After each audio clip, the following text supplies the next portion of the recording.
बिस्मिल्लाहिर्रहमानिर्रहीम अस्सलामुअलैकुम। अपना चैनल पीके में खुश आमदीद कहते हैं जी सब भाइयों का। उम्मीद है सब भाई खैरियत से होंगे।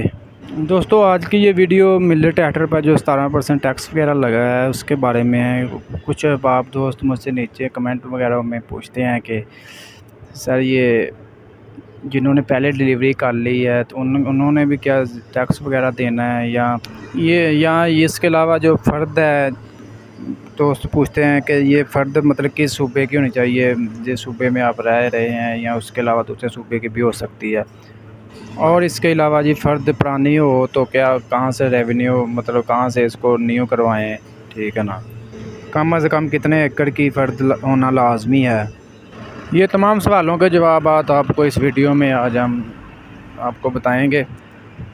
इससे पहले जिन दोस्तों ने अभी तक हमारा चैनल सब्सक्राइब नहीं किया उनसे गुजारिश है कि हमारे चैनल को लाजमी सब्सक्राइब कर लें।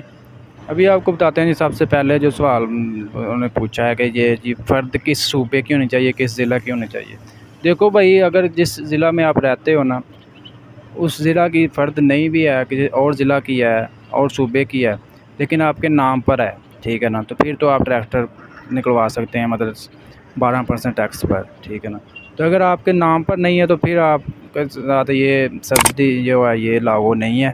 इसके अलावा दूसरा सवाल जी दोस्त ने पूछा कि ये कि हमने पहले ना पिछले मंथ में डिलीवरी मतलब बुकिंग वगैरह करवा ली है ट्रैक्टर की, ठीक है ना, तो क्या हमें भी मज़ीद रकम देनी पड़ेगी ये जो टैक्स वगैरह लगे हैं। ये जी उनके लिए जवाब है कि उन्हें अब कोई मज़ीद रकम अदा नहीं करनी। उन्होंने जो पहले बुकिंग प्राइस वगैरह दे दी है उसके अलावा अभी कोई प्राइस उन्होंने नहीं देनी, ठीक है ना।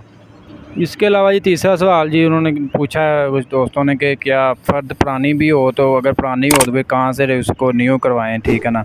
उनके लिए ये है कि आपने अगर फ़र्द आपके पास पुरानी है तो आपने लैंड रेवेन्यू से उसको न्यू करवाना, रजिस्टर वेरीफाई मतलब क्या लैंड रेवेन्यू से उसको वेरीफाई करवा लेंगे तो वो न्यू ही हो जाएगी, ठीक है। सबसे बड़ी बात यह है कि वो आपके नाम पर होनी चाहिए, सबसे पहली बात ये है, ठीक है। उसके बगैर आप किसान नहीं है। ये सिर्फ जो सब्सिडी दी गई ये सिर्फ किसान भाइयों के लिए, जो लोग इसको ट्रैक्टर्स को कमर्शियल इस्तेमाल कर रहे हैं उनके लिए ये सब्सिडी नहीं है।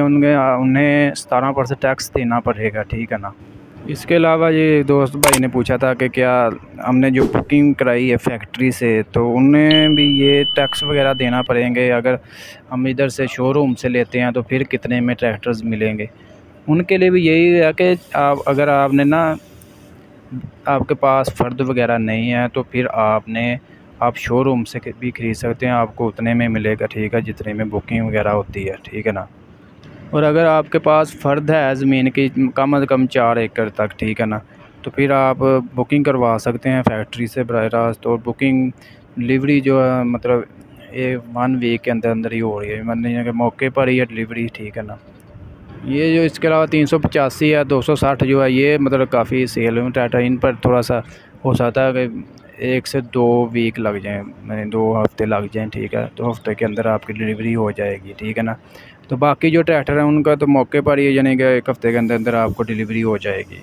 दोस्तों ये एक छोटी सी अपडेट थी मिलर ट्रैक्टर्स के बारे में। दोस्तों वीडियो अच्छी लगी वीडियो को लाइक करें। ऐसी बहुत सी इन्फॉर्मेशन वीडियोज़ के लिए हमारे चैनल को लाजमी सब्सक्राइब कर लें और बेल आइकन पर लाजमी क्लिक किया करें ताकि आप तक हमारी वीडियोज़ के नोटिफिकेशन सबसे पहले पहुंच सकें।